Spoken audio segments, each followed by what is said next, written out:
வணக்கம். செல்வகுமாரின் 2024 செப்டம்பர் 19 வியாழக்கிழமை மாலை நிலவர ஒரு நிமிட ஆய்வறிக்கை.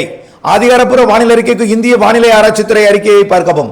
நேற்று எதிர்பார்த்தது போலவே சென்னை சுற்றுவட்டாரம் மழை பொழிந்தது. இன்றைக்கும் தமிழ்நாட்டிலே ஆங்காங்கே வெப்பசலன லேசான மழை பொழிவு பொழிந்து வருகிறது.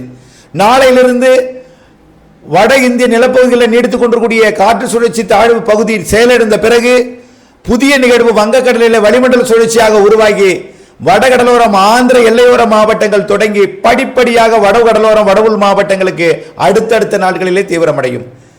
படிப்படியாக வெப்பம் குறையும். படிப்படியாக மாலை இரவு இடிமழை பொழிவு பரப்பில் கூடும். இப்போ 24ஆம் தேதிக்கு பிறகு வடவுள் மாவட்டங்கள் மற்றும் வடகடலோரத்திற்கும் நல்ல மழைப்பொழிவும், மாத இறுதியில் அனைத்து மாவட்டங்களுக்கு ஒரு சிறப்பான மழைப்பொழிவையும், செப்டம்பர் 28 முதல் அக்டோபர் 5 வரை மிகச்சிறப்பான ஒரு மழைப்பொழிவும் ஒதுக்கி கொடுக்கும். விரிவான அறிக்கை கேட்டு பயன்பெறுக.